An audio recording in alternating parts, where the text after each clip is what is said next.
Awesome. Okay, so before I get started into how we kind of use the materials to build an index, or to start our alignment, I should say. Video off. Does any of you guys have any questions about what we covered so far in terms of reference genomes, FASTA files, annotation files, what they're used for, why they're used, why we have them? You can either unmute and ask a question or put one in the chat.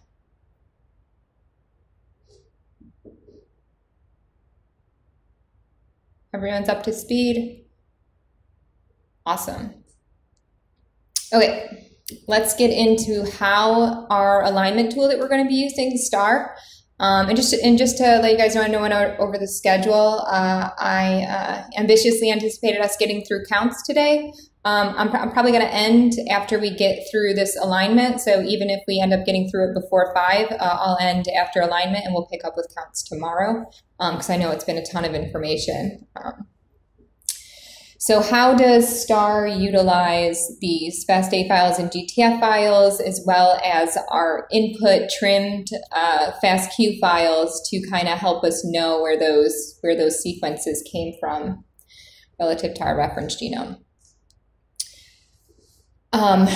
Well, what STAR does, and a lot of these other alignment and even mapping tools do, is they create an index from the reference genome and annotation file. So basically,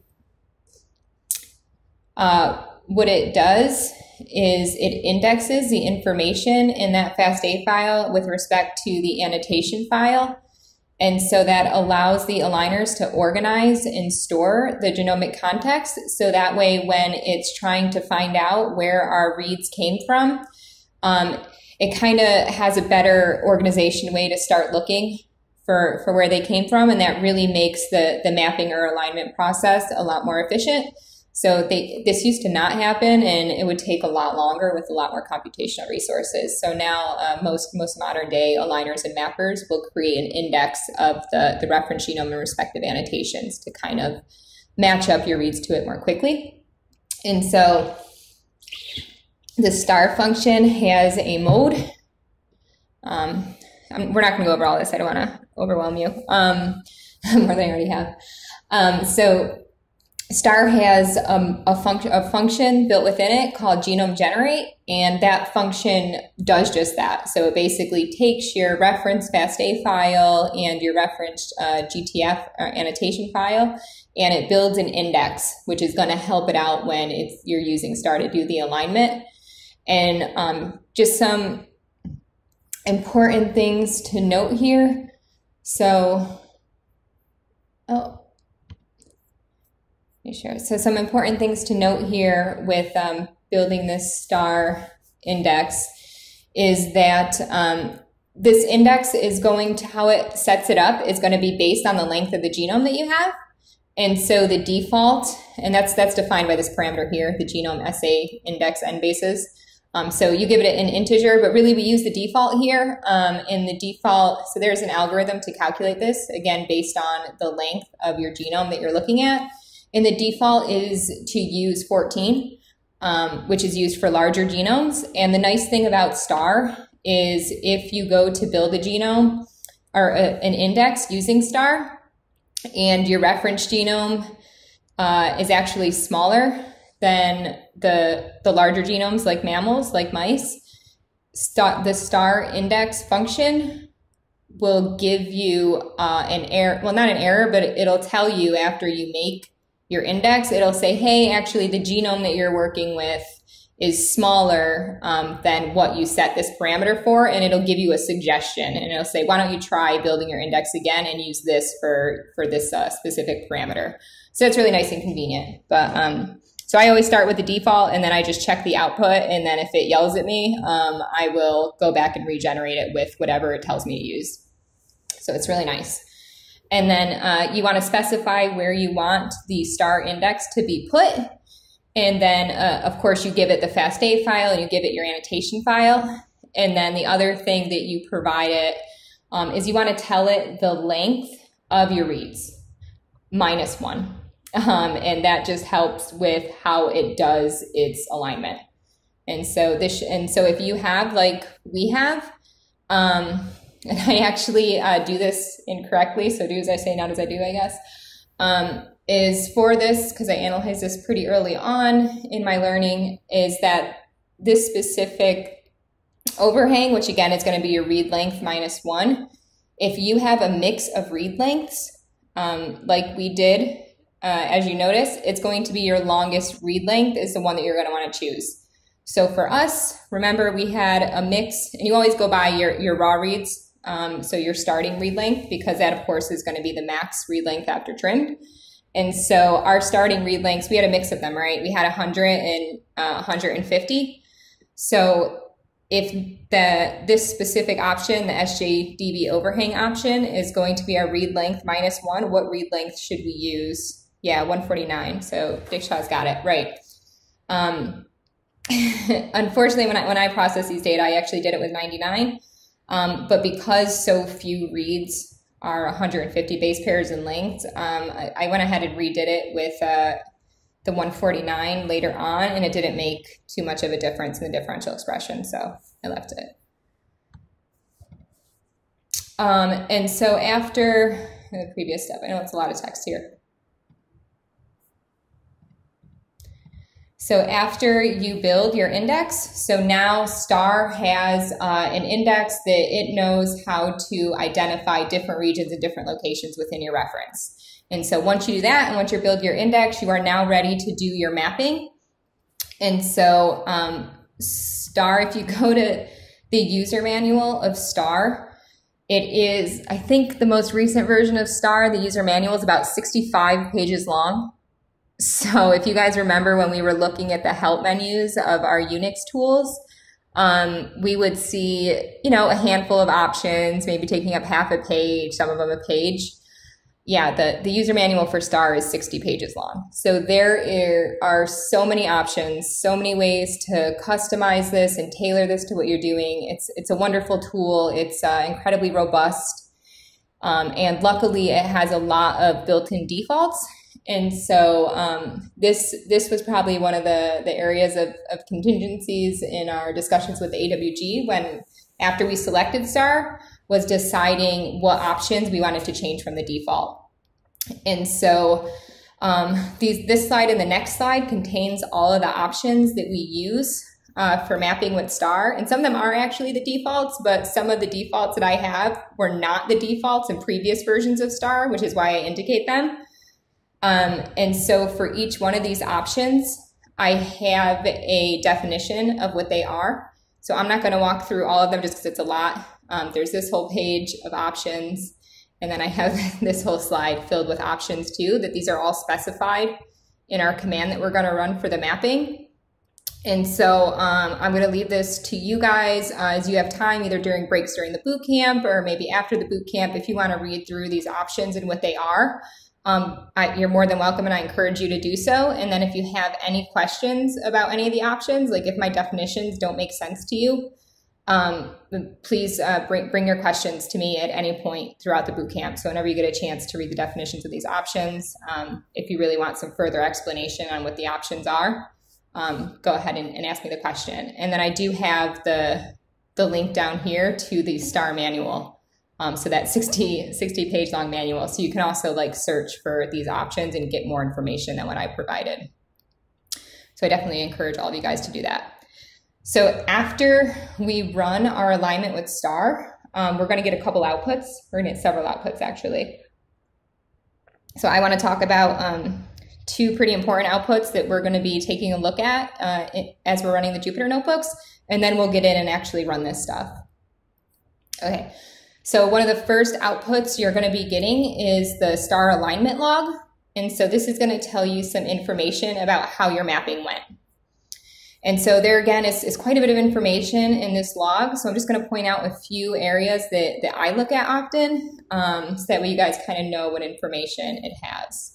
So one of the first places that I look is at this uniquely mapped reads percentage. And so this will tell me the percentage of my total reads that map to a unique location on the genome.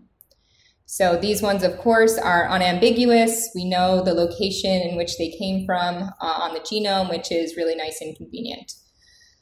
It will also tell us the percent of reads, as you see here where this other red arrow is, that map to multiple locations on the genome.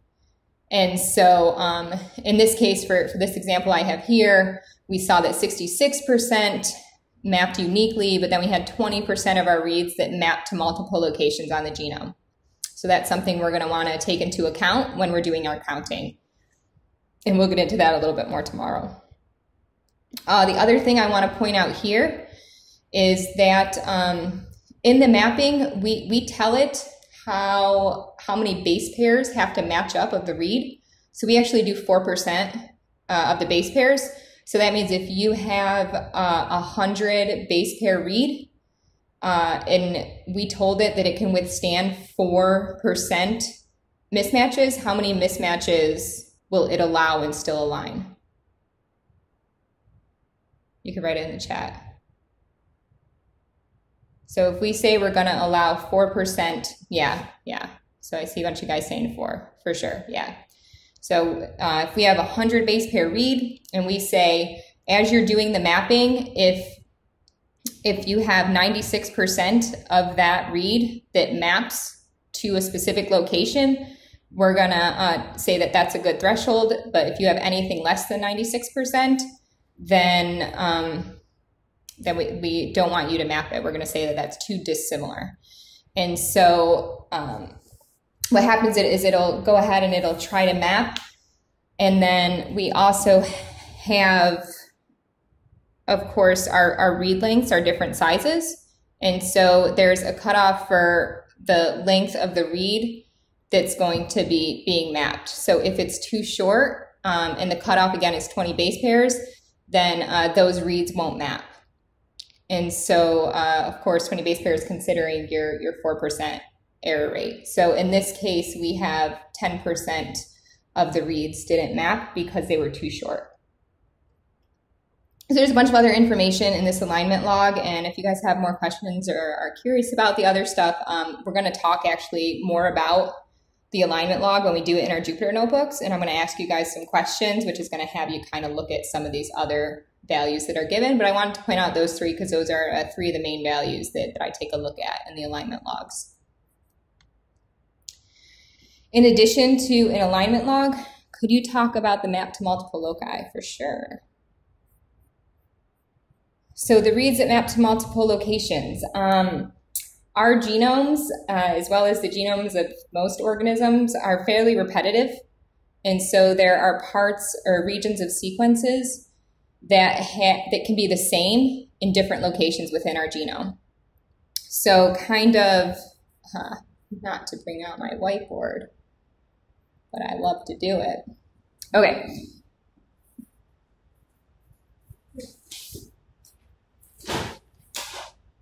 Okay, so kind of similar to what I was showing you guys earlier with kind of overlapping transcripts. It's just kind of looking at here for an example. So here we have transcript A, B, and C, and this transcript is derived from this DNA strand. So this antisense DNA strand gave rise to these three transcripts. So now if we have a read, let's say that covers from here to here, right? We have a read that goes from here to here after chopping this up. Now when we go to map it, it could map to transcript B or it could map to transcript A. And so that would be considered a multi-mapped read because it maps to two different locations on the genome or two different transcripts on the genome in this case. Another thing that can happen is we can have repetitive sequences. So on the reference genome, there's going to be chunks that might have the same set of sequences. So if we have a transcript from like over here on chromosome 1, and it just happens to have a 150 base pair region that is the same as a 150 base pair region of another transcript on another chromosome, and we happen to randomly chop a read from that transcript and it covers that 150 bases, that is the same for this region on chromosome, let's say 1, and that region on chromosome 3. Now when we go to do the mapping, that 150 base pair region can map to both locations. So that would be considered a multi-mapped read. And of course, the smaller your read is, the more likely it'll be to multi-map. And so that's one of the reasons that we like to see larger reads, because longer reads, because you decrease the likelihood that it could map to multiple locations on the genome. Does that answer your question about multi-mapping? Yes, it's just a little surprising because I would imagine if you have something that's 150 bases long, not too many of them would map to multiple regions, but this is showing that 20% of your reads are mapping to multiple. You're absolutely right. I probably gave a bad example of 150 base pairs, although there are regions on your genome that are 150 base pairs long that are the same sequence, or the same within the error rate that we give, right? So it could be the same within that 4% error rate that we're allowing for. But remember the range of read lengths that we have after trimming. So the smallest read we have after trimming is 20 base pairs. I see. Because of our cutoff, right? And so our longer reads are 150 base pairs. And you made a good point, right? It's going to be less likely for those 150 base pairs, so it's probably a bad example for me to use, to map to multiple locations, although still possible. But when you get into, that 20 base pair to like 50 base pair range of length, the likelihood that that maps to multiple location definitely goes up. Make sense? Yes, thank you. Awesome. Okay, good question. So in addition to our alignment logs, which gives us some stats about how the mapping went, what we're outputted is with BAM file or a SAM file, depending again on what you tell the program to give you. So a BAM file is just a compressed version of a SAM file. So sequence alignment map is what SAM stands for. BAM is binary alignment map. So again, a compressed version of a SAM file. And so they have the following format here. So this should look like another format that you guys saw, like that annotation format. And so I'm going to walk you guys through each column of this because I tend to look at these BAM files quite a bit when troubleshooting, and for that UMI study, the UMI pipeline, when I was trying to figure it out about a year ago, we got tripped up with some samples not going through the pipeline we set up. And one way that we started troubleshooting what was going on was by looking at the BAM files of the samples that didn't go through our pipeline. And so some of you might be working on this over the summer and really have to know about this sequence alignment map file. So again, I'll go through each column, and then similar to what I did with the annotation file, I have a star here to indicate which specific line I am referencing in my brackets. So column 1 is going to be your query name. So this should look familiar. You guys know where that came from? Any guesses?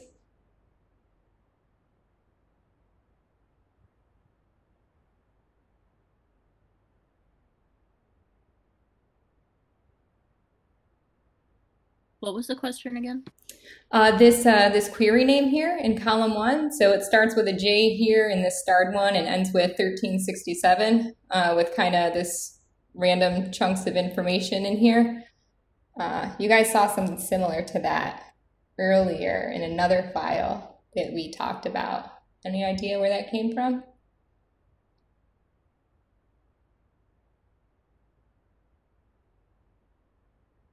The description of what?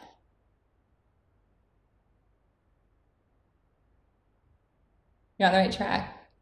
It's in a row. Sample origin, getting close. What specifically about the sample?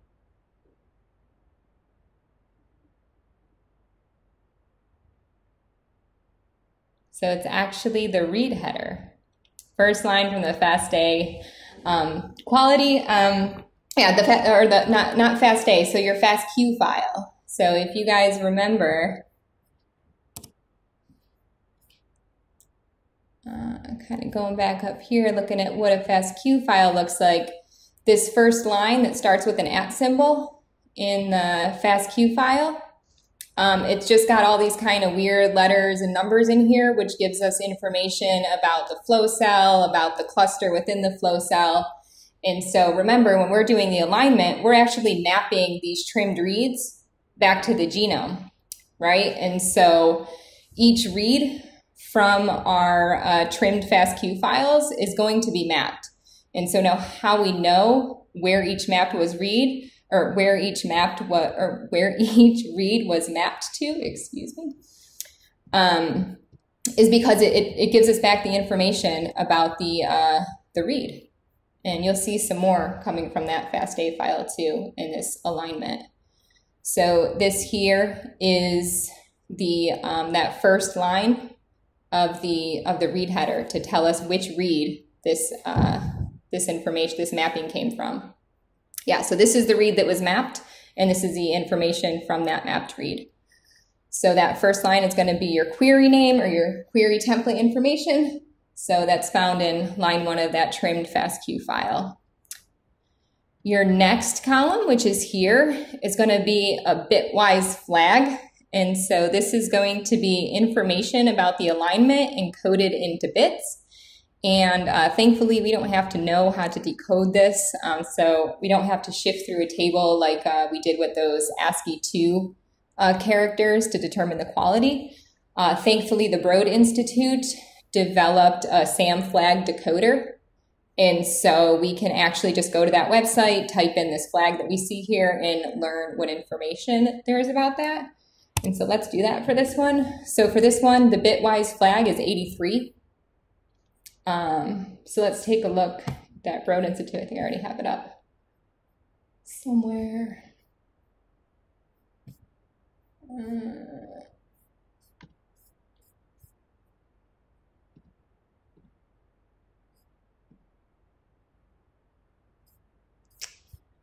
Not sure where, so I'll just click the link.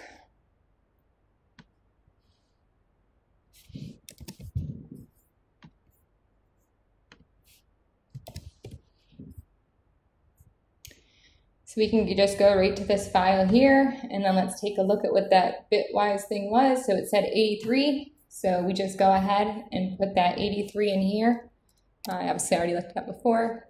And tell it to explain, and what that 83 is telling me is that this read is paired, that the read is mapped in the proper pair, that is the read that was derived from the reverse strand, and it is the first in its pair. So pretty nice and convenient, and you can kind of do that as you're trying to troubleshoot these reads and want to know more information about it. You'll be able to do that. And we'll take a look at that again as we talk more about these columns, just to kind of show you how convenient that flag decoder is. So it's column 2. Column 3 is going to be your reference sequence name. So this is the name of the reference sequence that the read aligned to. And so, of course, it knows this reference sequence name because of the annotation file that we gave it.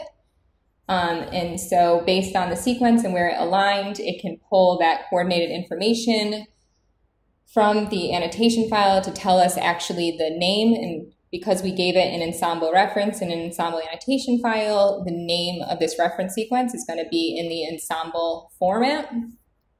And so that's how we're going to know. And then any guesses here? I didn't go over this. I'm just curious if you guys could guess. Is this indicating a transcript or a gene?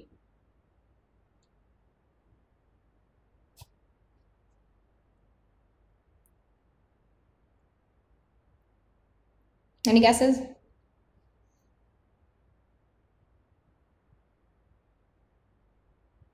Yeah, Zinru, why do you think it's a transcript? You're right. The numbers are too large. Close, I mean, the numbers are large for the gene numbers too.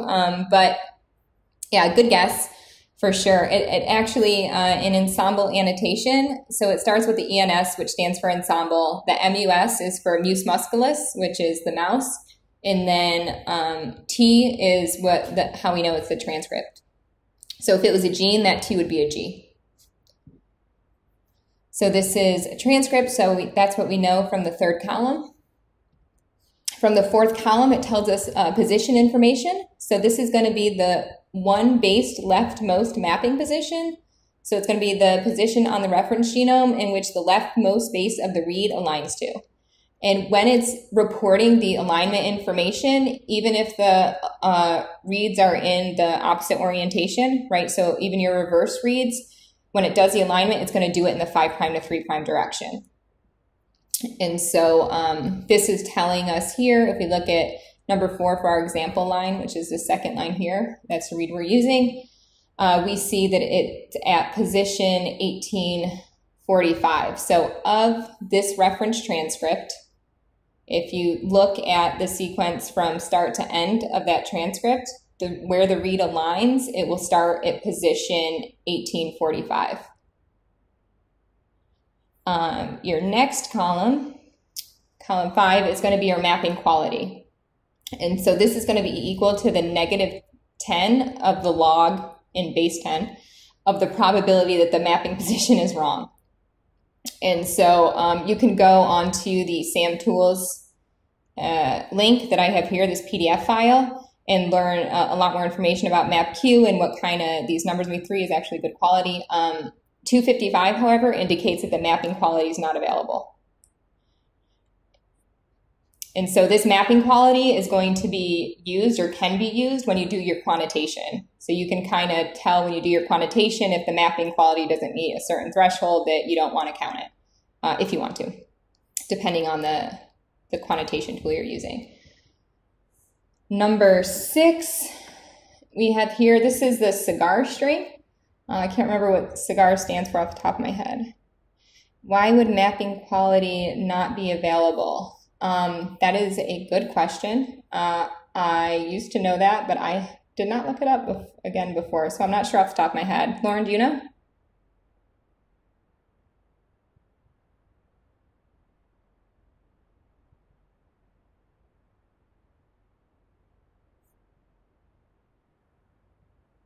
Are you there, Lauren?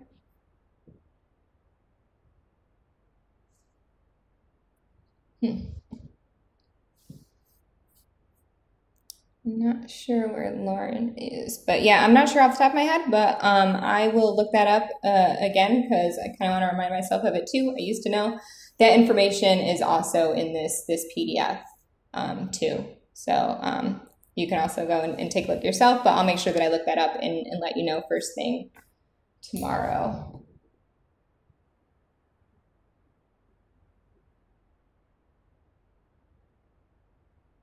Of course, it wouldn't be available if the read didn't map, but this one did map, obviously. So yeah, I'll let you know. Next column, column 6, is the cigar string. And so I can't remember off the top of my head what cigar stands for, but it's an acronym. And this tells us the aligned read length in the associated operation. And that encodes information about the alignment relative to the reference. So the read length for this, how much is the read length for, I told you the answer, but the read length for the example that we have starred is 123. What would be the read length for the read just below it?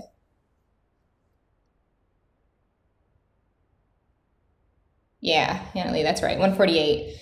And so M actually stands for match. So that means that there was an exact match to the reference. And then our next column here, column 7, is abbreviated RNext, and that's going to be the reference name of the mate or the next read.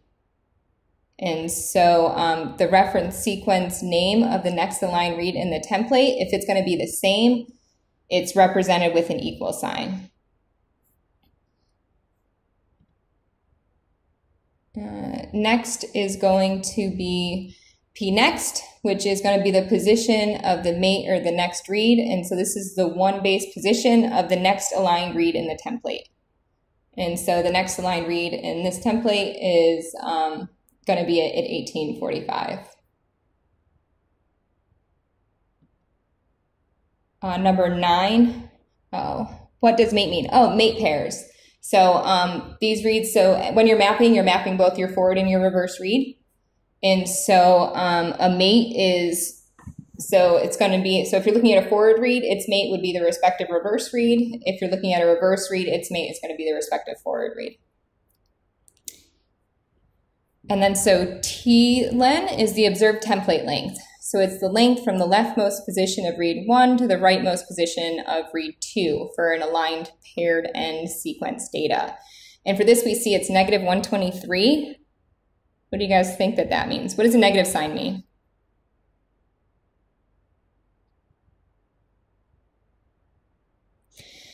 Might not be a reverse read, but it's reverse relative to the orientation of the reference.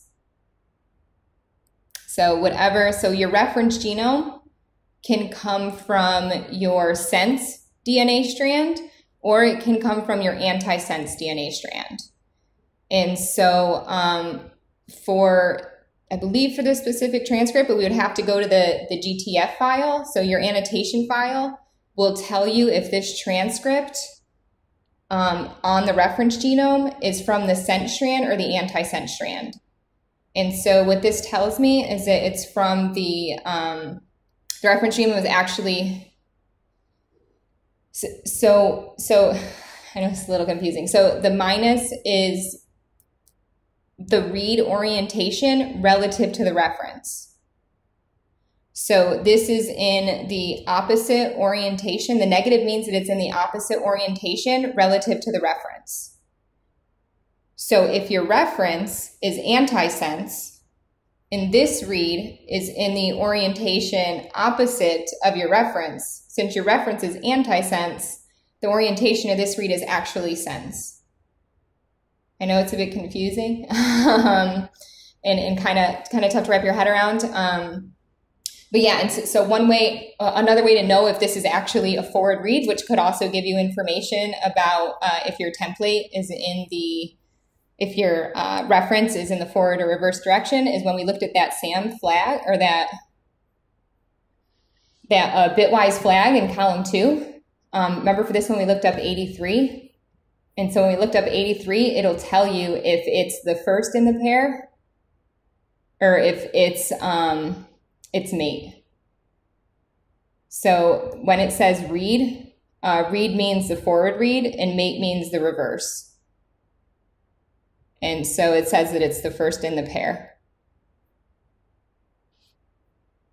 And because it says that it's the first in the pair, read means we know that it's a forward read. And so we know that it's a forward read, but again, this sign is indicating the orientation with respect to the reference. So the reference must be in the antisense since this is a forward read. And we're seeing that being negative. Does that make sense? I know it could take a little bit to kind of think about. And just to kind of beg the question here before we move on. So if this is a forward read, right, which one is its reverse read? Guesses? The one above it, the one below it, the one somewhere else? Above? Yeah, it's actually the one above it. So the one above it is the reverse read to this forward read. And to check that, we can check this bitwise flag, so 163. So let's go to that decoder. So 83 said that it was read reverse. This says that it's first in the pair. So if our read above it, which gives us a flag of 163, let's see what that looks like. So now we see what changed here is this says now that that bitwise flag means that that specific read is a mate and that it is the second in the pair. So pretty convenient when you're trying to troubleshoot where these reads are coming from. Another thing that I want to point out here is that if you notice, let me,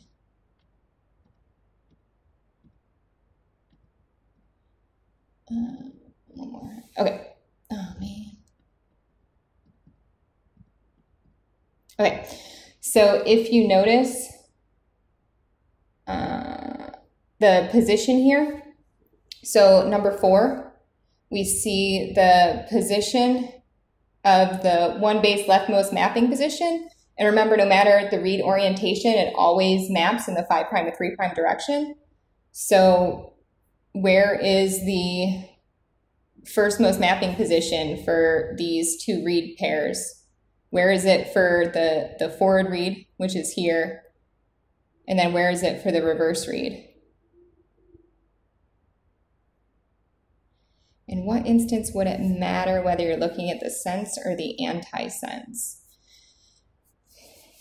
So it matters for when you're going to do your quantitation.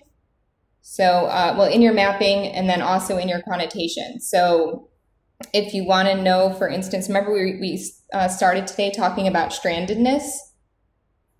And we need to know which strand our original RNA came from where that read was derived.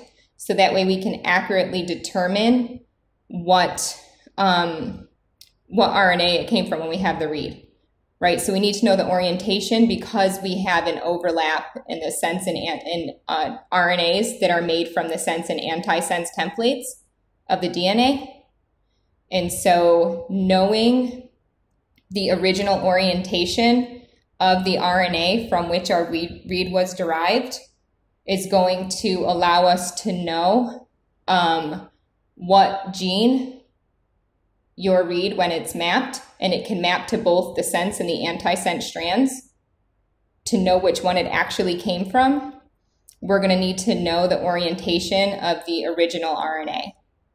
And so that's going to come up actually in an option when we do quantitation. We're going to have to tell it if we're using a stranded library and what direction that stranded library was in. Good question. So getting back to these positions. So just kind of, I think I have a, isn't it? I think I have it in here.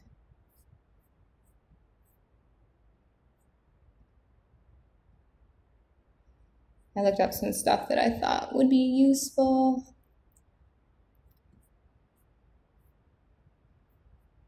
Sorry guys, I should have pulled this up during the break, didn't think about it. Oh, here we go. Okay, so just kind of want to show you this. So just so that you guys kind of hopefully wrap your head around this, pictures always help. So if you have, let's start down here. So if you have, this is your template, right? Your reference that you're mapping back to. And you have this mate pair here, right? And so you have this forward read and you have this reverse read. And of course it covers right from here to here of your reference, which means that you don't have an overlap between your forward and your reverse reads. So let's say if these reads were each 150 base pairs, that means that the insert that was sequenced from your forward and reverse read is going to be larger than 300 base pairs because we have a gap here between where read 1 starts and where read 2 ends. So this is kind of what it looks like when when you think about it, like where it came from, because of course your forward read is going to be in the 5' to 3' direction. Your reverse read is going to be in the opposite orientation, 3' to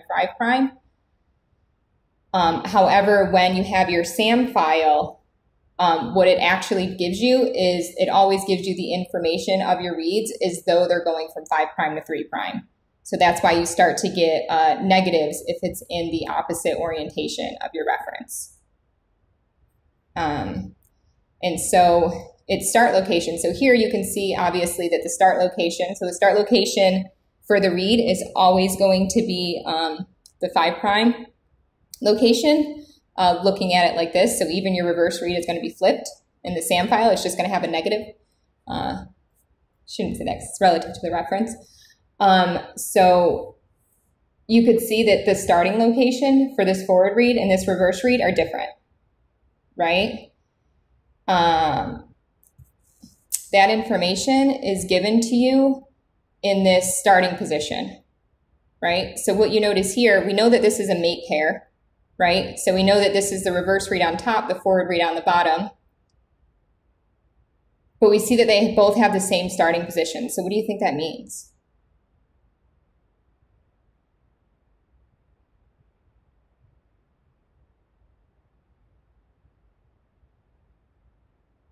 Any guesses what that means if it has the same starting position? Length is 1, good guess.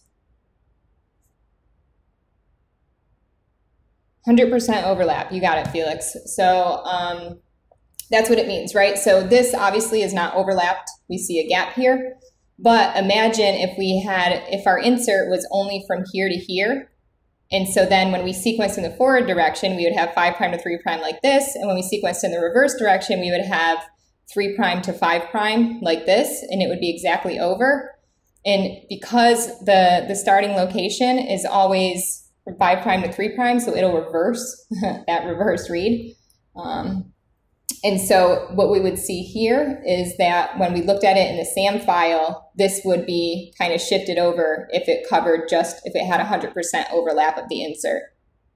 And so that's what that means if you see that starting position in the same location. So this means that there's 100% overlap of your forward and reverse read with respect to the location that it maps to on the reference.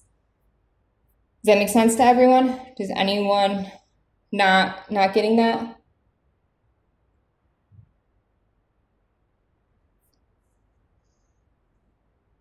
Okay, cool. Just kind of want to point out some of this stuff. For the 2 reads below, then those would not overlap. Exactly. Yep, that's exactly right. So these 2 reads below, well, we don't know if they're mate pairs. They probably are. They have the same read length here, right, in different directions. They have the same transcript name, so that's a good guess that they are. We see these bitwise flags. We have 419 and 339. Let's take a look at that.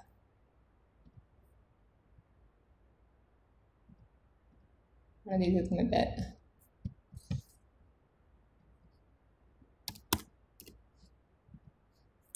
So the 419 one is going to be the mate in the reverse strand, and it's going to be the second in the pair. Interesting that it says that it's not the primary alignment, which means that it's probably multi-mapped, that specific read. So we have, so 419, we know that so it says mate, so that means it's the reverse read, and also because it says second in the pair. So we would expect, if the next one down, which is 339, we would expect that to be the forward, and we would expect that to be the first in the pair, if these are indeed paired reads. And we absolutely see that. You are right in your guess that these next 2 are mate pairs as well. They seem to be multi-mapped because we had that note in the SAM flag that it wasn't the primary alignment. So we probably see those same reads mapped to another location as well. And it's looking like the other location that it's mapped to is right below it.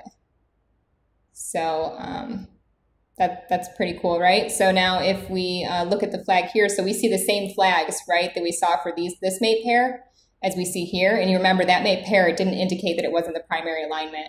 So it seems like for this mate pair, it's aligning to 2 different locations on the genome. It's aligning to this transcript, and that seems to be the primary alignment, which means it must have more matches there. But it's also aligning to this transcript on the genome. And it says that that's not the primary alignment, which tells me that the number of mismatches in the alignment is going to be more in the not primary transcript that it's being mapped to. And so, yes, you are right that it starts at position 135. That's the start position of the forward read. And the start position of the reverse read, when you switch it around, is going to be 144. So what do you think the length of this insert is? And we're kind of getting ahead of ourselves here. I guess it tells us already too. So close to this. So that's what you would think, right? But remember, it's doing it in the reverse orientation.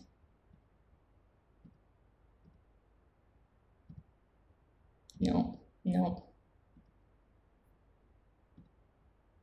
Man, where'd my picture go? I'll find it, I swear.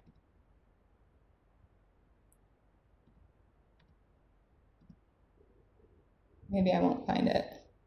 Oh, here we go. So it's telling me, right? So that this first, let me minimize this. That way we can see this. So we have here that that mate 1 is 135, right? So you would start at position 135, and then the 5' end after you reverse this is going to start at 144. So that means you'll have this starting at 135, right? Your R1. Your R2, there is some overlap then, right? It's going to be starting like 144 minus 135 down. So it's at like 9 base pairs down is going to be when the 5' starts. But then you have to consider the length of that full read. So it's going to be 144 plus the length of the read, which is 150 base pairs.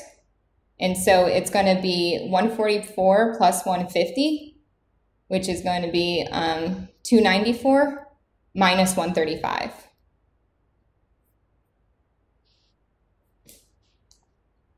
Does that make sense?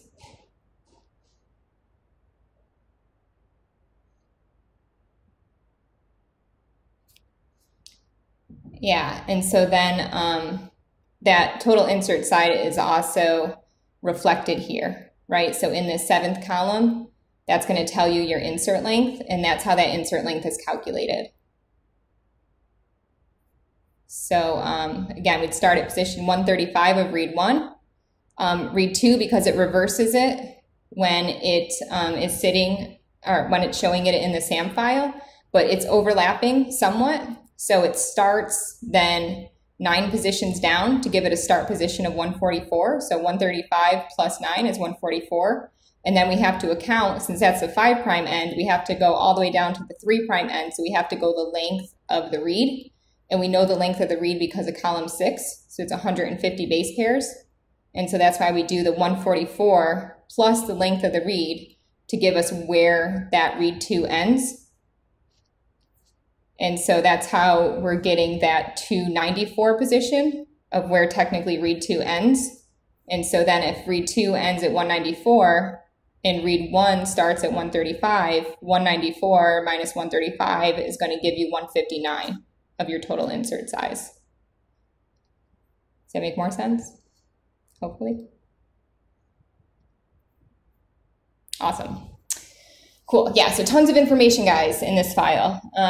It's kind of, this is a file that took me a really long time to kind of fully grasp, and I still have to look things up, as Felix caught me on, as he tends to do, that I don't know why there's mapping qualities that are not given.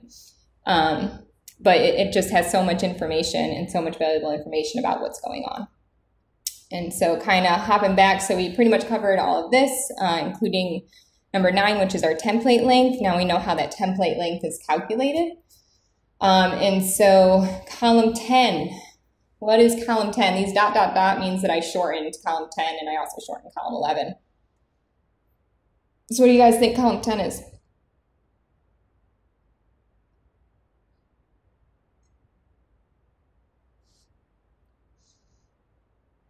Any guesses? The beginning and end of the sequence. Yeah, so I shortened this. So in the actual file, it gives you the full sequence, but you're right. I shortened it to just show the beginning and the end, just so I can fit everything on here without making it super tiny. So yeah, in the actual one. So this isn't the quality, Zinru. So this is AT, C's, and G's. I know it starts with an N because remember, we have some N's in our read, even though we have a small amount. Just so happens that in this example, there are N's in here, which probably threw you off with the quality. Yeah, exactly. So 10 is the actual sequence of the read. So that's given back to you in the SAM file. And then 11, as Zinru pointed out, is the quality of that respected read. So whenever there's an N, the quality is given kind of this hashtag, which is essentially like a placeholder because there is no quality for the N. We obviously don't know what that is. So yeah. And then columns 12 on, are kind of just additional information that you can get depending on what you put for an option in star called outsam attributes. And I'm not going to get into these too much. There's a default number of attributes you can use. And the reason these are useful is some downstream tools will utilize the information held in these SAM attributes. So these are like codes that mean something, and the values mean something about the mapping of the reads. And so depending on which tools you have, you might need to have specific SAM attributes associated with your alignment. And so if ever you like go to run an alignment file through another tool and you get an error saying that it's like missing a SAM attribute, then you would read the documentation of that tool, find out which SAM attribute it requires, and then rerun your alignment and make sure that that attribute is included in your alignment. That covers the description of these outputs for, well, the important outputs for the alignment files, or for the alignment step. The one other thing I want to show you before we jump into the Jupyter Notebook and actually do this stuff is that there is a way to view the alignment data. So if you want to take a closer look at how the reads map to your reference genome, there's a bunch of tools that are available to help you read and interpret your BAM-SAM files. And so there's the integrative genome browser, BAMView, integrative genomics viewer, integrated genome browser, genome view, SamScope, Ucsc genome browser. And basically, I honestly don't visualize my BAM files like this too often. I don't know many people that really visualize this, I guess, unless you're doing a deep dive or really wanting to learn more about specific locations. So this is probably like if you give this information to a scientist and they're trying to figure out more information about stuff, they might use it. I don't use it too much when I do bioinformatics. But this is a picture of what kind of these genome browsers look like. So this specifically is the Ucsc genome browser. And basically what you're seeing here is you're seeing the chromosome on top, and then you see this area indicated in red. So basically you can download the genome browser, and it's like a graphical user interface kind of thing on your computer, and then you give it input information. So you upload the reference genome that you want to use, you upload the annotation file, and then you upload your alignment file, so the BAM file that's generated from alignment. And then what it'll show you is it'll show you the chromosome that it's on, so that you're seeing the chromosome here. And then it'll zoom in specifically on the region where your read mapped to. And so that's what you're seeing in red here. So it mapped to this specific region on the chromosome, and then it kind of zooms in to that region. So you're looking at the range. So this is showing 187,000 base pairs worth of that region. It tells you what the gene is. So this gene is called AREG. It tells you that you're on the positive strand of that. It tells you some information about your transcript number. So this NM indication is actually the RefSeq reference. So this example was given a RefSeq annotation file and FASTA file. And then this is pretty cool. So this shows the respective transcript here and the different exons from that transcript. And then here, you're looking at the coverage based on your alignment files that you're giving it. So all of these little things here are reads. And so you're seeing for each sample, so you give the alignment file for a sample, and you could take a look at one of the genes from your reference, and you could see where the reads from that sample map to for that specific gene. So that's what it's showing you here. So it could be kind of cool, so you can see kind of what regions you have more reads to within the transcript, and if you want to do kind of a deeper dive and investigation into where that's mapping with respect to your reference, you can play around with those genome viewers. Again, I don't really use this too much, but I know some people really like it, and for whatever reason, these are always taught in bioinformatics courses, I've noticed, even though I've been doing bioinformatics on GeneLab for a little bit now, and I don't really use it. I don't know, is anyone else who has more experience in bioinformatics than the 2.5 years I have use this often? Nothing? Anyone? I want to chime in on a quick thought. Yeah, Jonathan has a master's in bioinformatics from San Jose State University, so more experience than I do. Go ahead. Yeah, I mean, maybe it's just after doing the job search recently before I got the opportunity to stay at GeneLab. But anyways, it feels like a very useful tool for somebody who's more a computational biologist than people who are more so in the bioinformatics realm, in that kind of fuzzy distinction between computational biology and bioinformatics. It seems like more of a computational biologist tool. That makes sense. Lauren, do you have any additional input? Or Dr. Heller? Both of them have PhDs in bioinformatics from the same school. I was going to say something similar to what Jonathan said. I think that was pretty well put. I've used it a few times. I don't tend to use it a lot. Okay. Yeah, that's kind of the impression that I've gotten. But you learned about this, right? In like your schooling? Yes, I did. Yeah. Anyways, that brings us to the end of our alignment. How would you deal with stuff that maps to more than one location? Do you assign to one location or split the assignment or discard? Great question, Felix, and we are going to answer that tomorrow morning. So hold on to that question. Now we are officially done with alignment in terms of the lecture, so let's actually do it. I want everyone to go, well, I guess I should ask, are there any more additional questions about alignment using STAR, aligning data? Besides Felix's question, which we're going to cover tomorrow morning?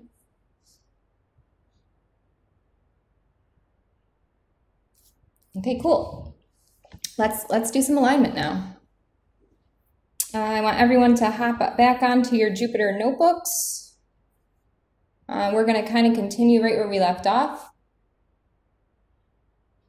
Is anyone having issues accessing your notebooks?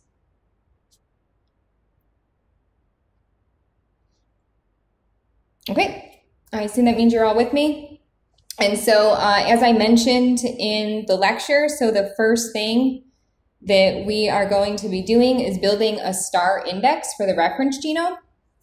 So one of the cool things about this is once you build your STAR index, as long as you have samples that have the same read length, you can use that same index every time you align your genes, unless of course you use a new build or a new version of the STAR tool, because eventually you can't use older STAR indices or STAR indexes that were made with older versions when you're trying to align with a newer version. So you want to make sure that the version of STAR you use to generate your index is the same or pretty close to the version of STAR that you use to do your alignment. And STAR will yell at you if you try to align your reads using a version of STAR that's too far away from the version that you use to make your reference genome. So STAR is really good about kind of yelling at you and telling you what to do to make things work, which is really nice considering that it's such a dense and intricate program. Okay, so with that said, I, of course, generated a STAR index when I generated the set of primary process data, which means that you guys don't have to because I already made one. And this is where I wanted to give you guys a heads up that SJDB overhang, technically for our study, it should have been 149. So that's my mistake. But again, I compared it to what it would look like if I actually did do it with 149, and it was pretty similar. So rather than going through and reprocessing all the data and using more resources, I just kind of left it. But so you guys know. And so I have links here to stuff. So there's a link here to the STAR manual for the aligner. Our samples came from the soleus muscle of mice. So that's why, of course, I generated the reference from the mouse reference genome from the Ensemble database, which you can go to here. This is actually a direct download to the file. I highly recommend you guys go take a look at Ensemble. It's pretty awesome. You can find anything, any organism you want, again, with the caveat of some plants and some microbes. And so this is the link directly to the FASTA file. And then remember, we need both a FASTA file and a GTF file to build our index. And so this one goes to the FASTA file, and then this link here goes directly to the respective GTF file. So if you click this, it'll prompt you to download it. And then for more information about the GTF and GFF formats, I gave you a link there. So if you guys want to learn more about that format than the stuff that I told you, believe it or not, there's more to learn about it than just what I went over. So you can go ahead and click there if you guys want to read more. So as I mentioned, before we actually align our reads, we have to create this star reference, and the star program that uses it is called Genome Generate. And so we tell it to run star in the mode Genome Generate to create the star index, and then we give it some other options here. I went over most of those in the thing that are relevant. These additional options that I didn't go over in the lecture have to do with the compute resources that we want to tell it to use. And so just like in all of the commands, I have a description of all the parameter definitions. So kind of to save time and to try to minimize the amount of overwhelming information I'm giving you, I'm just going to tell you guys to go ahead and read those definitions for this and for the alignment step on your own time. And then if there's anything that doesn't make sense, please bring me your questions. And so for the building the index, we need two input data, as I mentioned, so the FASTA file and the GTF file. And then the output data that we get is the star indexed genome reference. So these are kind of all the files that are going to be generated when you create a star index. And all of this stuff is just kind of piecing apart and breaking up the information in the FASTA file, so the sequence information and the information in the annotation file. So that way when it does the alignment, it knows where to find information and it makes the alignment go faster than it would otherwise. And so we're not actually going to run this because, like I said, I already ran it for you and we only need to do it one time. And so I do have the command that I used to run it here, though, so that way you guys have all that information for your reference. But so yay, that's done. So we're going to move on to number 4 here, which is aligning reads to the reference genome. And so we've probably covered most of this, but I guess nice refresher. So this step of determining genomic location and ultimately gene from which each short sequence, so each of our reads, was derived, can be quite challenging. And then I prompt you to think about ideas of why that is. And of course, I give you answers, and we talked about all this stuff in detail. So just as a quick recap, reads are very short relative to transcripts, and some genomes, including mouse and human, can be very large and contain a lot of non-unique sequences. So repetitive sequences, and some examples of that are pseudogenes. I have an example there, which makes mapping difficult. And so aligners have to cope also with mismatches and indels, which is a short way to say insertions and deletions, which are caused by genomic variation as well as sequencing error. So again, our reference genome is by no means going to cover the diversity of all species or of all organisms within the same species. And so the aligners have to cope with those slight differences. And many organisms have introns in their genes, and therefore the reads can align non-contiguously or not touching. And so placing spliced reads across introns and determining exon-intron boundaries can be difficult, especially considering that introns can be thousands of base pairs long. So that's why we use this splice-aware aligner, and that's also is what STAR is working on finding when it's building its index. So that way it can account for that stuff. And then this is just kind of reminding you about spliced aligners and why they were developed. So they're developed to more accurately identify those non-contiguous line reads. And the STAR spliced alignment program is able to perform an unbiased search for splice junctions. So again, it also is able to handle our alternate splicing. So it can identify, based on the annotation file, where to expect splice junctions in those genes that contain splice isoforms. In fact, STAR is pretty nifty in that even if you have splice isoforms that might not be already contained in your annotation file, STAR is really smart. And what it can do is after it goes through and takes a look at all of your reads, it can use that information from your reads and from where they came from relative to the genome to actually identify novel splice junctions. And so, and then another cool thing that STAR has that we take advantage of is after you go through and you map all your reads, if STAR does find potential novel splice isoforms, it can kind of save another copy of the index that contains the novel splice isoforms that it just identified based on your reads. And then you can tell it to map again to that new index that it just created that contains those novel splice junctions that weren't in your original annotation file. So doing this, it's called two-pass mapping. So you do your first pass and it finds, splice junctions with respect to your annotation file, but then it also finds splice junctions that weren't in your annotation file. It stores the information of where those splice junctions are, and then you can have it go back and map again to that new index, and now it can give you quantitative information of those splice junctions that weren't annotated in your GTF file, which is really awesome because now you can identify novel splice junctions, and not only identify them, you can quantitate them in your sample all in kind of one go, which is a pretty cool feature of STAR.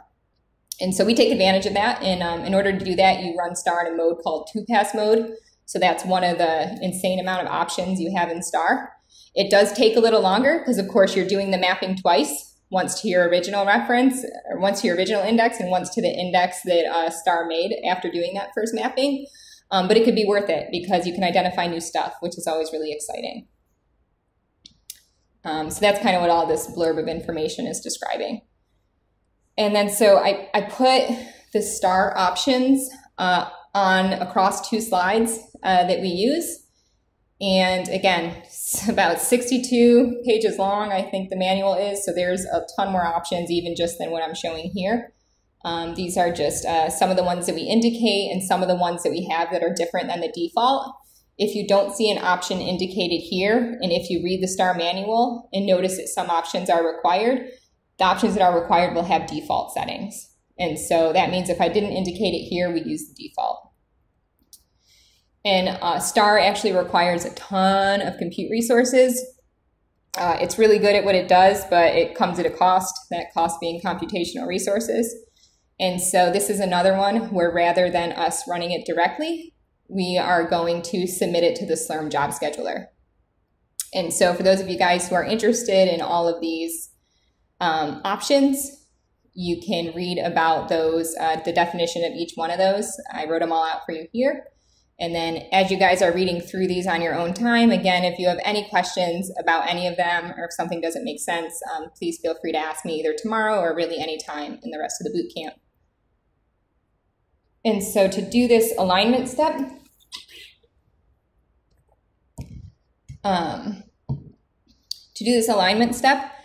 we need the input data of the STAR index that we just made in the previous step. So it's going to need to know the path to where we stored this index. And then the other data that's required is, of course, our trimmed reads. So our trimmed FASTQ files that we did during our trimming. And we get a whole bunch of output data from STAR. And again, in addition to the reference on the slides, I also have a link to the STAR manual here. We have actually a bunch of output files. So there's a variety of different log files. The log file that I showed you guys in the lecture is the log final out. That's really the only log file I look at unless something goes really long. So these contain a lot more information, the log out and the log progress out. The other output file that I went over is the aligned BAM file. So this one, you can put an option to where you sort your BAM files based on the genomic coordinates that it aligns to. So we actually add that option in there. So the output file is aligned, sorted by coordinate BAM file. And so this is going to be an alignment map in the compressed format. So it's BAM instead of SAM, containing reads that map to the genome sorted by coordinate. So this is reads mapping to the genome. Another cool thing about STAR is that you can add an option to it to, in addition to giving you the reads mapped to the genome, you can also output the reads mapped to the transcriptome. So because you gave it that GTF file, it also knows the coordinates of where all the known transcripts are. And so if you give it the option, it can also output a BAM file that has everything mapped specifically to the transcripts. And so we're going to take a look at both of those files. Log final out, of course, the one that I went over, so we're going to look at that too. And then we have some other information. So it can tell you the splice junctions that it identified, and it can quantitate those splice junctions. And so we output that. Again, this is an option that you add to tell it to give me back a table containing all of my splice junctions and how many of them there are. And then there's some additional information. So we have this directory here that contains the junctions from the first pass mapping. And it tells us what it inserted into that genome index before it did the second pass mapping, which is pretty cool. So we can, again, get back those novel splice junctions that it found. And then this directory contains splice junction and then the summary of the mapping stats from that first pass mapping. So this SJ out tab is going to be from the second pass mapping. So this splice junction out tab is going to contain the novel splice junctions. Whereas this SJ out tab within the star pass 1 directory is going to contain just the splice junctions that were identified in the annotation file. And then this is actually a temporary folder where star puts the original BAM file before it sorts it to give us the final sorted BAM file. Okay, so those are all the outputs that we're going to be generating. Again, this takes a lot of compute resources, so we're going to be running this through Slurm, and we're only going to run one sample each, just to minimize the amount of compute resources that we're all using. But I went ahead and aligned all samples, so when we take a look at the data, we're going to look at all the samples. But first, let's go ahead and run that Slurm script. And that Slurm script, like the other ones that I showed you, is going to contain those SBatch commands that are specific to the Slurm Job Scheduler, and then it's also going to contain this command here to actually do the alignment as well as the start and stop information. And while that's running, is there anyone who doesn't see that their job has been submitted? Awesome. Okay. While that's running, let's take a look at what the standard output looks like. So we can go ahead and run this next code block. And again, this is a standard output from the script. Is everyone seeing what I'm seeing? Is there anyone who is not seeing what I'm seeing? Yeah. So again, we have the start time here. We have which compute node it was run on. I again ran this in an array, which again is a feature of Slurm, so that I could run multiple samples at the same time, at least queue them up. This is for that first flight sample. Yeah, preparing for the bootcamp was definitely a lot of work. Thank you, I appreciate it. Hopefully you guys will learn something, it'll be worth it. So again, I print out the star version, and then star, despite being an amazing tool, it's one of those ones that doesn't automatically output the version in the standard out, which drives me nuts. So this is one of the reasons why I started specifically requesting the version of my tools. And so here, of course, are all of those options that I listed in single file to make it easier to read above. So this is the full command that was run. And then the standard output is actually pretty simple here.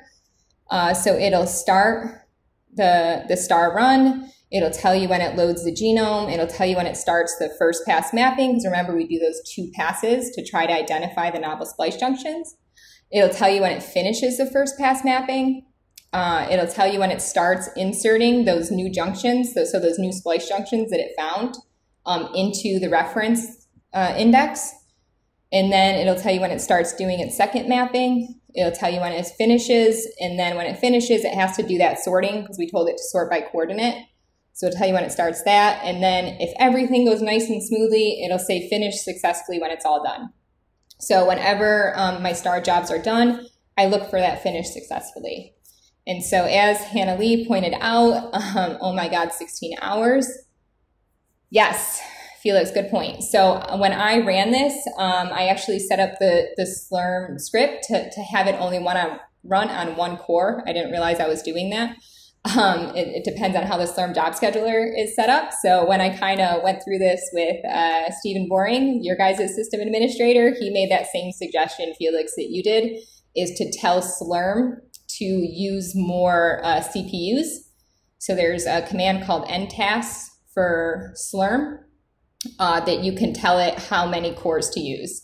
And so actually in the scripts that you guys are all running, after learning this from Stephen, I went ahead and changed that ntas and kind of reran it to see if it would be faster. And indeed, it by telling it to run over 4 cores instead of 1, it reduced the time by 4 times.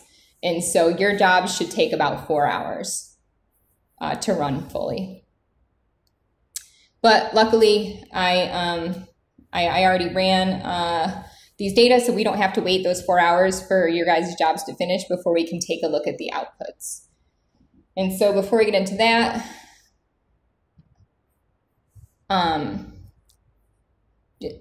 James, if you just joined, do you need to get caught up?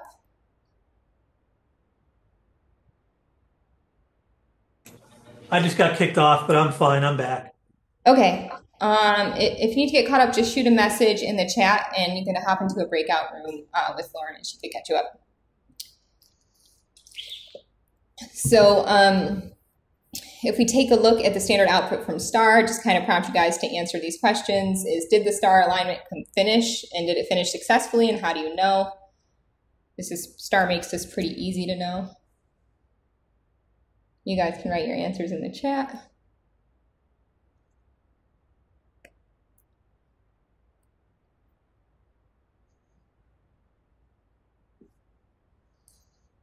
So did the STAR alignment complete and was the completion successful without errors? Yeah, for sure. And it's because it tells you that it finished successfully, which is wonderful. And then Felix is jumping ahead answering that second question. How long did it take for the STAR alignment to compute? It took over 16 hours. And again, this is because I was just running it unknowingly on just 1 core. I have since changed that in the script to run over 4 cores. So your guys' job should take about 4 hours. Okay, cool. Now that we ran it, let's take a look at the outputs. So if you recall, we have 2 BAM files here. We have the align sorted by coordinate out BAM file, which are going to be mapping to the genome. And then because of another cool functionality of STAR, we are also able to output the reads aligned to the transcriptome.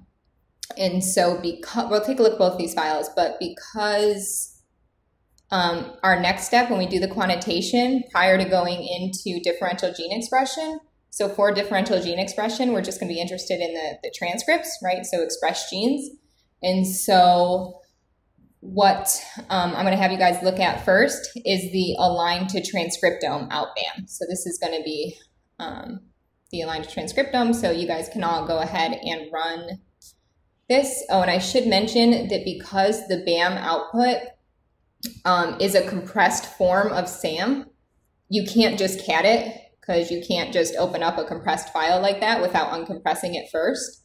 And so there's a tool called Samtools, and Samtools will allow you to view compressed BAM files. And so we use the Samtools tool here, and then we use the function of it called view, and we give it the BAM file. And because this BAM file is huge, right? Remember, this read has what, 60, or this FASTQ file had 60 million reads in it, which means that this BAM file is 60 million lines long, over 60 million lines long. And so we obviously don't want to open up all 60 million lines. And so we use this function of Unix to actually pipe this output into the head command. And so we're going to say use Samtools view to open up this compressed BAM file, but just show me the first 10 lines of it, right? Because the default we all learned of the head command in Unix is 10. So you guys can all go ahead and run that. And you guys should see an output that looks like mine. Is there anyone who does not see what I'm seeing? Okay, I'll take that to mean everyone is. And so this should look very familiar to you guys. It should look exactly like this file here.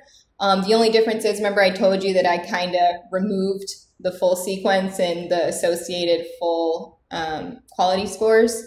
Well, in the actual BAM file, you'll have the full sequence and the full quality scores. So that's why it's looking a little longer for each one. But then we just went over every single one of these columns. So I will spare you of having to do that all over again. But I'm going to ask you to take a look at it, and knowing the information you know, answer some questions.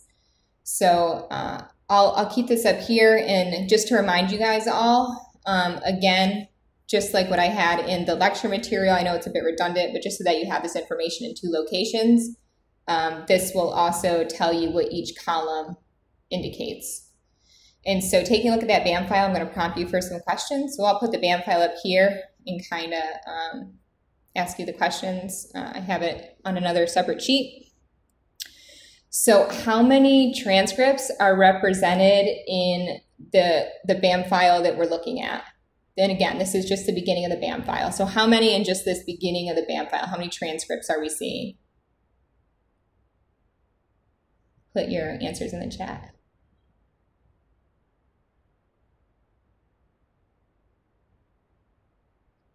Okay, a lot of 10. Felix says 2. So what column is going to tell us the transcript ID? Just kind of rolling down here. So our third column is our reference name. And so that's going to be the name of the reference sequence that the reads align to. So because we used ensemble, this is going to be an ensemble, and this is the align to transcriptome. So we should be seeing this aligning to ensemble transcript IDs. And so if we take a look up here, so this is column 1, right? This is our read header. This is column 2. This is that bitwise flag that we can read with the coordinator. All right, yeah, now I'm starting to see the right answer. And so these are all the transcripts, right? So this is column 3, and these are the names of the transcripts. And so you notice these 2 transcripts have the same name. These 2 transcripts have the same name. So to determine the number of transcripts that you're seeing, you want to look for the number of unique transcript names here. And so, yeah, I guess, Felix, don't get ahead of yourself, because I know you're just saying, oh, 10 divided by 2 because each one comes with a pair, which could be true. But remember, the read could align to multiple location or multiple. We could have reads. We could have multiple transcripts on here, so more than just 2, because the reads could align to different locations on the same transcript, right? So you're right, that's not the case here. We see 5 unique transcripts, but I just don't want you to get in the habit of you can just take the number that you're seeing and divide it by 2, because it's not always the case that we have only pairs to the unique transcripts, right? Because when we chop up a transcript, we can have multiple reads aligning to that same transcript. And so we could have, like, let's say it is possible to have like 6 reads all aligning to the same transcript. Yeah. And so, I mean, you guys are right here. Here we're seeing 5 represented. So we really want to make sure we're looking for those unique transcript names to determine how many transcripts we're seeing. And then this next question you guys kind of already got, but how many read pairs are shown? Whoa. No internet.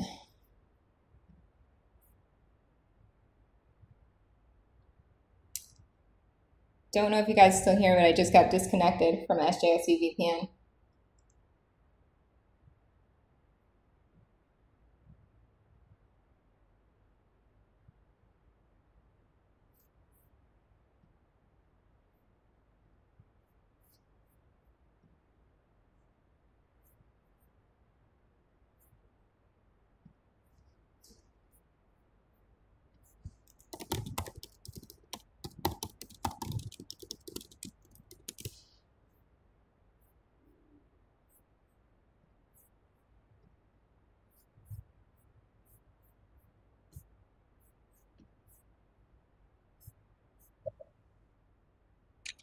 Hi, can you folks hear me? Oh,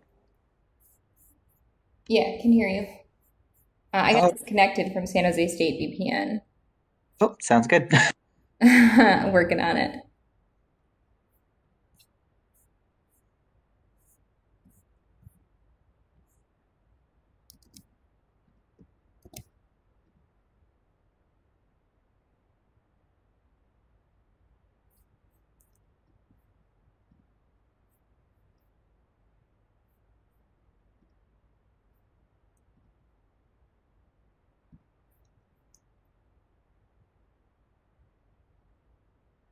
Sorry, guys, I got disconnected from San Jose State VPN. Can you guys hear me now?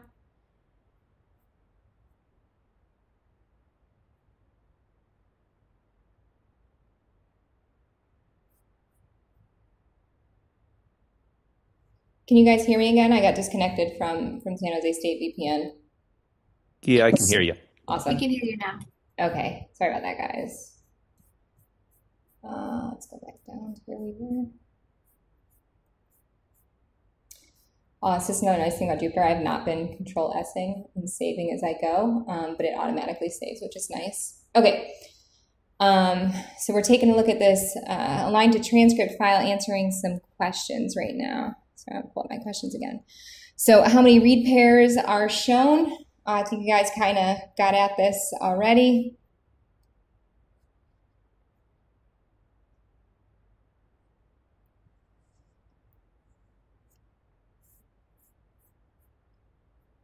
You guys put your answers in the chat. How many read pairs are you seeing in these first 10 lines of this BAM file?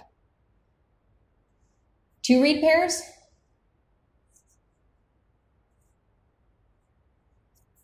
How do you know that? Isn't that the first column? Or no? No, so your read pairs, there's a couple different ways you can see this. So one is to see if you have the same transcript here, and if you're seeing the same or close to the same position start, right, or within the read length, you can guess that you might have one. This equal sign will also say that this is part of a read pair. And usually if it's part of a read pair, it's going to be the one after it that's going to be its mate. Another way you can look at it here is if there's read total insert length. And so I know it's a little confusing because some of these inserts have the same length. But so collectively looking all together, but how you really confirm this is by checking your bitwise flags here. So I know we actually kind of checked all of these codes before. And so we know that 163 goes with the mate 83. We kind of know that 419 goes with 339. Are you guys remembering that stuff using the SAM flags? So if we have 163, we see that, bring this up a little bit. So we see that it's the reverse, and it's the second in a pair, and it is part of a read pair. And then if we look at the next one down, which is 83, we see that there is a shift there, right? So this is the forward read to the reverse read that we just saw with 163, and it tells you that's the first in the pair. And because these are the same transcript, because we see a similar kind of start site here of that transcript, kind of gives us information about that. And then looking down at kind of these next two, again, we see the same that they're coming from the same transcript. And again, we could check these flags here. So 419. So here again, we see this is a mate, but then this is interesting, right? Because it's not the primary alignment. So we know that these reads align somewhere else as well. And then if we check 339, we can see again that we have reverse and a mate pair there. Another way we can tell, this is on here. I don't think that information is on here. Okay, that part of the read header is not there. So the read headers would also be exactly the same with forward and reverse. We had the full read header, which we don't. So yeah, you're right. There's 5 read pairs that we're seeing here. I think maybe I'm confused about the terminology because it looks like 1 and 3 are the same molecule, just mapped to different places, and 2 and 4 are the reverse of 1 and 3. And then 5. Oh, actually, you're right. I'm totally sorry. Yes, you are right. That's true. Thanks for catching that. Yeah, so thank you. So if you take a look at the sequences, like Felix just pointed out, so sorry about that. Thanks for catching that. So this sequence is going to be the same as this sequence, right? And then this sequence, which is its respective pair, mate pair, is the same as this sequence, right? So those are actually the same reads, just like what you said, mapped to 2 locations. So what we saw is that this is the primary mapping location to this transcript, but then it also maps to this transcript. And then, again, we're also seeing the same reads in the reverse orientation. Or are these the same reads? No, those are different. That's the one I was counting as 2. So yeah, I was counting this is the second one. Mm-hmm. Yeah. Yep, and then that read is that sequence is the same sequence as this one. And then its mate is going to be this sequence here, which is the same as this one. So again, another mates mapping to different locations. And then again, we're seeing that same read. It's one of its mates and then its other mate here. Yeah, absolutely right. So there's only 2 mate pairs represented here. And how many locations is the first mate pair mapped to?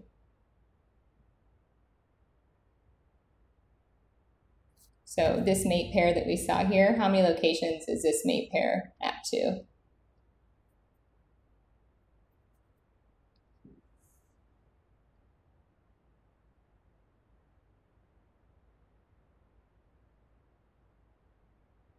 Two. Yeah, that's right, Rashi. So it's mapped to this transcript here that ends in 277, and then it also just like Felix pointed out, thanks again, Felix, that we see that same sequence. So one of the mate pairs and then the other mate pair mapping to this other transcript, 2409.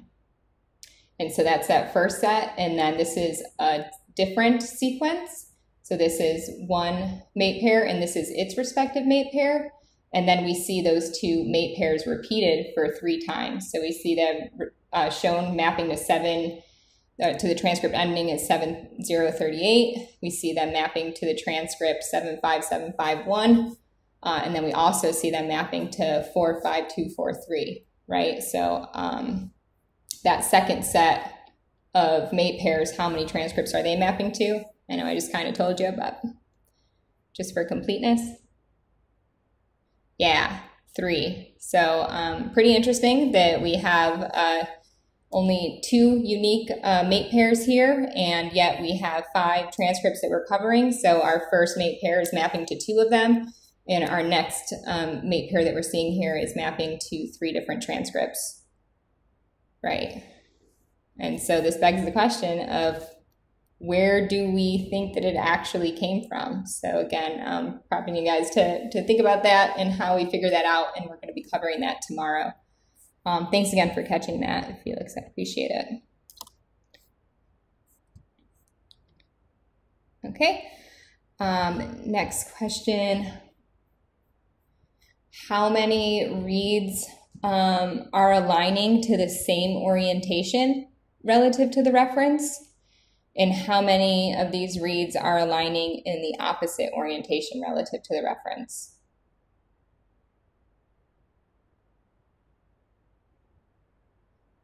Yeah, so Shani's right. It's 5 in both. Of course, we have duplicate reads or the same reads. It's mapping to multiple locations, but we see a total of 10 reads here on our screen, 5 forward reads, 5 reverse reads.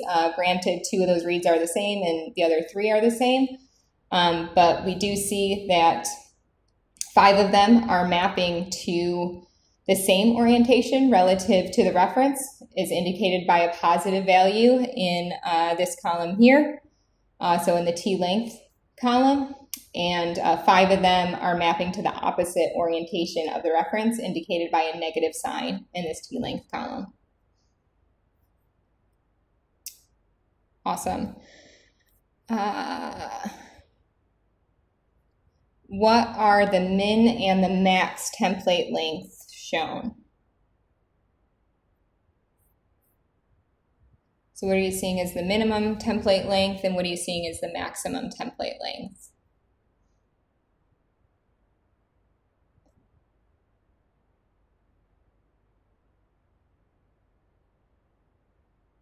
Thanks, Jonathan.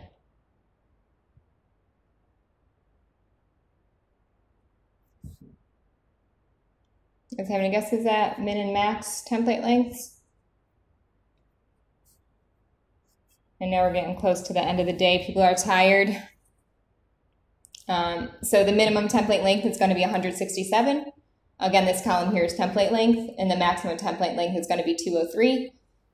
And of course, these are two mate pairs, as Felix pointed out, and so it makes sense that we only see 2 transcript lengths. Okay, we just answered all of the questions here. I was going to have you guys take a look at the log final out. What does it mean by broken pipe? Where are you seeing? Oh, broken pipe because it wanted to view more of it, but I told it only to view the first 10. And so Samtools was trying to open more, but because it was piped into head, it just stopped. And so that's why it closed the standard output after it reached that first 10 lines.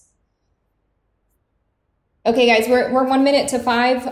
So I know that it was just so much material. I really don't want to keep you guys over it all today.